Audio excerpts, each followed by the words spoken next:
السلام علیکم ورحمۃ اللہ۔ اس ویڈیو میں ہم قرآن اور ماڈرن سائنس کے بارے میں جانیں گے۔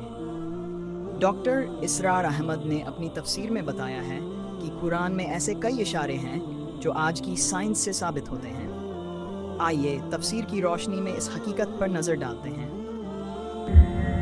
پہلے تو یہ کہ اپنی ذمہ داری کو ہم پہچانیں۔ جس کا جتنا بڑا رتبہ ہے اس کی اتنی ہی بڑی ذمہ داری ہے، اور اگر وہ پہلو تو ہی کرے تو اتنی ہی سخت سزا کا مستوجب ہوتا ہے۔ آج جو علم کلام ہے وہ چاہیے جو سائنٹیفک ڈیٹا جو انسان نے کلیکٹ کیا ہے اس کے ساتھ صحیح ربط و تعلق قائم کرے قرآن مجید کا اور اس کی دی ہوئی تعلیمات کا۔ ہم تو خلافت راشدہ کے خاتمے کے بعد پھر الوہیت کے دامن میں آ گئے تھے۔ وہی بادشاہی، وہی عیش، وہی محل، بغداد کے محل اور بغداد کی راتیں۔ پھر اس کی بصیرت فراہم کرنی ہوگی۔ سود حرام ہے تو کیوں حرام ہے؟ اس کی قباحتیں کیا ہیں؟ یہ کس طور سے امبیلنس پیدا کرتا ہے معاشرے کے اندر، کس طریقے سے ارتکاز دولت پیدا کرتا ہے کہ آج تک سائنس کے کسی بھی شعبے میں کوئی ایسی دریافت نہیں ہوئی ہے جس نے قرآن مجید کی بیان کردہ کسی شے کو غلط ثابت کیا۔ مصلحت نیست کہ از پردہ بروں آئد راز، لیکن یہ کہ یہ جان لیجئے کہ یہ جو کچھ بھی ہمارے ساتھ ہو رہا ہے اس میں ایک تو وہ ہمارا جرم، ہم نے اس علم کا دروازہ بند کیا، اپنے تصورات کو محدود کیا، دین کو مذہب بنایا، علم کو صرف علم دین تک محدود کیا، اس کو ہم نے گویا کہ سیکولر علم قرار دے کر اپنے دینی تصورات سے خارج کیا۔ یہ ہماری غلطی، اور اس سے بڑا جرم یہ کہ اس آسمانی ہدایت کے بھی ہم کسٹوڈین تھے پہنچانے کے لیے، اور ہم نے یہ کہ خود اس کو پیٹھ دکھائی، خود اس کو اپنا امام نہیں بنایا، خود اس کو اپنا رہنما نہیں بنایا، اور دوسروں تک پہنچانے کا تو کوئی سروکار ہی نہیں، سوال ہی نہیں۔ اس ڈائگنوسس درست ہے تو اب اس کا حل کیا ہے؟ پہلے تو یہ کہ اپنی ذمہ داری کو ہم پہچانیں۔ ظاہر بات ہے کہ ذمہ داری جس کا جتنا بڑا رتبہ ہے اس کی اتنی ہی بڑی ذمہ داری ہے، اور اگر وہ پہلو تو ہی کرے تو اتنی ہی سخت سزا کا مستوجب ہوتا ہے۔ کمتر درجے کی ذمہ داری ہے، کوتاہی بھی ہو گئی ہے تو کمتر درجے کی سزا کفایت کر جائے گی۔ رتبہ بڑا ہے، جن کے رتبے ہیں بڑے ان کی سوا مشکل ہے، جن کا رتبہ ہے سوا ان کی سوا مشکل۔ تو ہم کسٹوڈین ہیں اس ڈیوائن میسج کے، گائیڈنس کے، رحمت للعالمین کی، رحمت للعالمینی صلی اللہ علیہ وسلم، اس کے امین ہم ہیں۔ لہذا پہلا کام تو یہ ہے ہمارے سامنے کہ اس علم کے اندر، جس کے لیے میں اب ایک لفظ استعمال کر رہا ہوں، اسلامائزیشن آف نالج، علم کو دوبارہ مسلمان کرو۔ یہ علم جو ہے، بڑی پیاری بات اقبال نے کہی تھی، عشق کی تیغ جگردار اڑا لی کس نے، علم کے ہاتھ میں خالی ہے میان ہے ساقی۔ بڑی پیاری تشبیہ ہے یہ۔ عشق سے مراد یہاں وہ ایمان ہے، ایمان کی وہ تیغ جگردار اس میان میں سے نکال لی گئی ہے، خالی نیام رہ گیا ہے۔ یہ پورا سائنٹیفک نالج جو ہے اس خالی نیام کے مانند ہے جس میں سے تلوار عشق نکال دی گئی۔ یہی تلوار عشق اس میں دوبارہ داخل کر دی جائے، ایمان کو اس علم کے ساتھ اگر شامل کر دیا جائے تو در حقیقت سارے مسائل کا حل ہو جائے۔ تو پہلا کرنے کا کام یہ ہے کہ وہ فلسفہ، وہ حکمت، وہ علم جو انسان نے اپنی سورسز کے ذریعے سے حاصل کیا، اس کا صحیح ربط اور تعلق قائم کیا جائے اس علم سے جو وحی کے ذریعے سے انسان تک پہنچا۔ ان کے آپس میں ریکنسائل کرنا، ان کے فصل اور بعد کو دور کرنا، اور اس میں قرآن کا دعویٰ ہے۔ اور جو تھوڑی سی بھی واقفیت رکھتے ہیں، واقعہ یہ ہے، مورس بکائی نے پوری کتاب لکھ دی کہ آج تک سائنس کے کسی بھی شعبے میں کوئی ایسی دریافت نہیں ہوئی ہے جس نے قرآن مجید کی بیان کردہ کسی شے کو غلط ثابت کیا ہو۔ یہ بہت بڑا معجزہ ہے۔ جیسے قرآن کے اعجاز کا اس وقت سب سے بڑا مظہر کیا تھا کہ تمہارے ہاں بڑے سے بڑے فصیح اور بلیغ اور بڑے بڑے خطیب اور شاعر موجود ہیں، اس قرآن جیسا کلام موضوع کر کے لے آؤ۔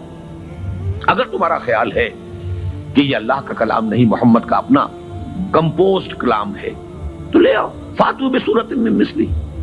اور کوئی جھوٹ موٹ کو بھی کوئی جرت نہیں کر سکا، اتنی ان کے اندر کم سے کم شرافت تھی، کوئی جھوٹ موٹ کو بھی سامنے نہیں آیا کہ کہتا کہ یہ ہے، میں کلیم کرتا ہوں کہ یہ قرآن جیسا ہے۔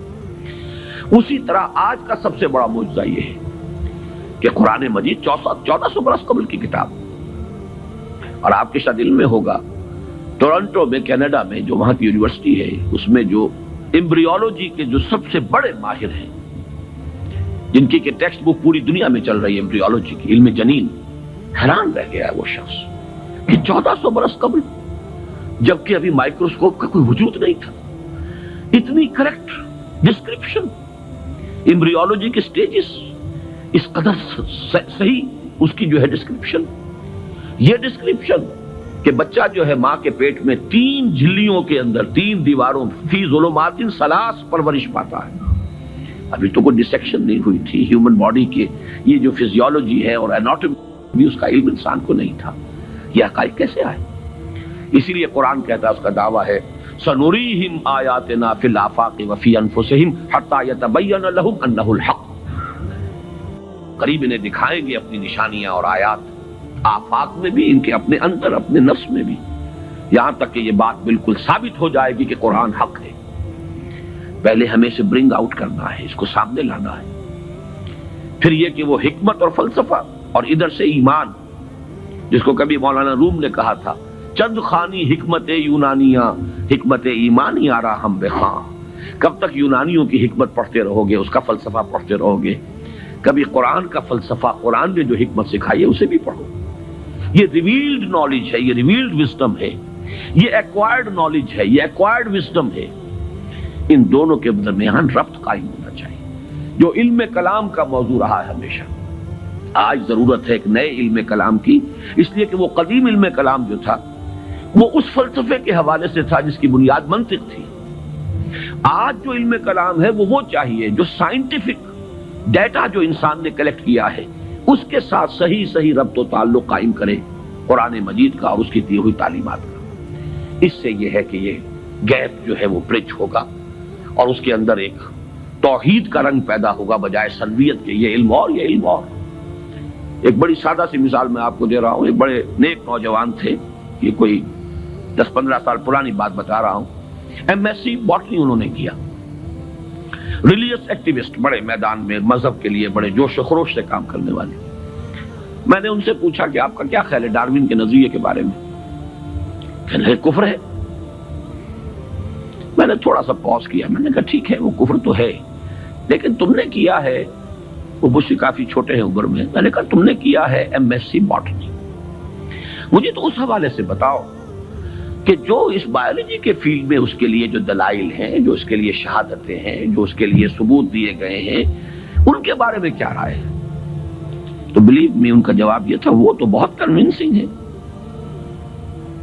یہ ہے وہ سپلٹ پرسنالٹی، ایک شے جو بڑی کنونسنگ ہے، ایم ایس سی باٹنی کی ہے، اس میں جو کچھ پڑھا ہے اس کی روح سے وہ سمجھ رہے ہیں کہ ڈاروین کا نظریہ ارتقاء بڑا کنونسنگ، اس کے لیے مواد موجود ہے، دلائل ہیں، شواہد ہیں، لیکن ہے کفر۔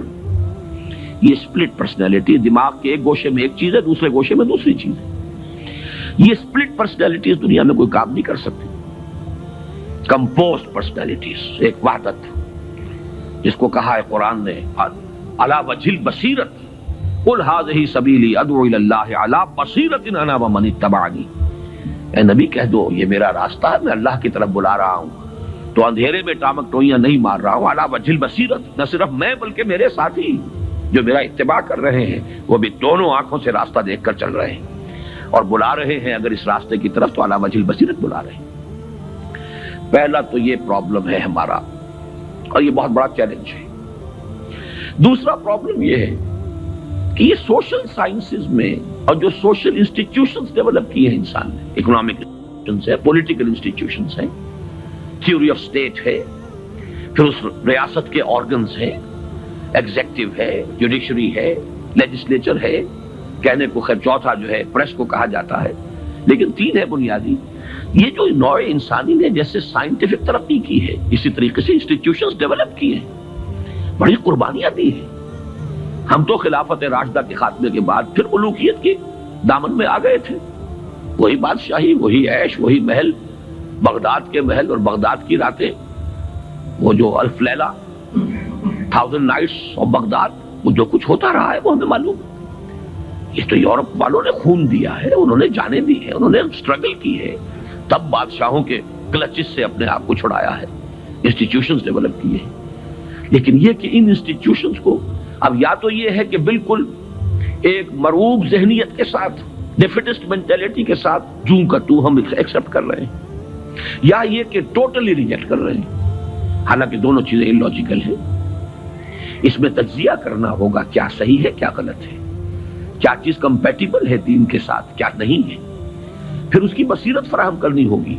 سود حرام ہے تو کیوں حرام ہے، اس کی قباحتیں کیا ہیں، یہ کس طور سے امبیلنس پیدا کرتا ہے معاشرے کے اندر، کس طریقے سے ارتکاز دولت پیدا کرتا ہے، اور اس سے پھر فساد پیدا ہوگا۔ آخر کمیونزم بھی یوں ہی تو نہیں آ گیا تھا، it was not a bolt from the blue, یہ ریئیکشن تھا کیپٹلزم کا، اور اگر کیپٹلزم اور ننگا کیپٹلزم جاری رہا تو پھر کسی اور ریئیکشن کو وہ جنم دے گا، اسی کی کوکھ سے کوئی اور اینٹی تھیسس وجود میں آ جائے گا۔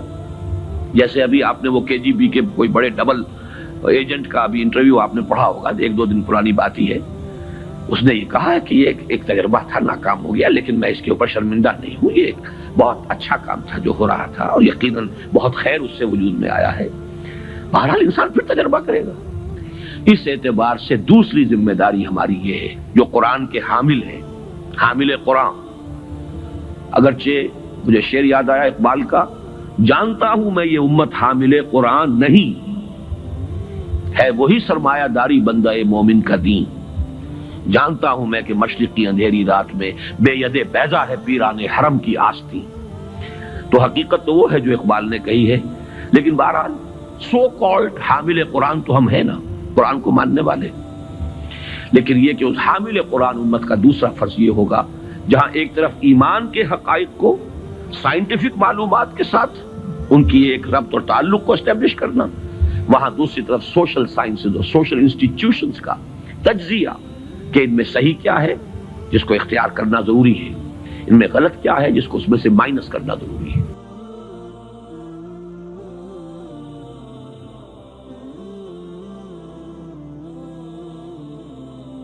اگر آپ کو یہ ویڈیو پسند آئی ہو تو اسے لائک کریں، شیئر کریں اور ہمارے چینل کو سبسکرائب کرنا مت بھولیں۔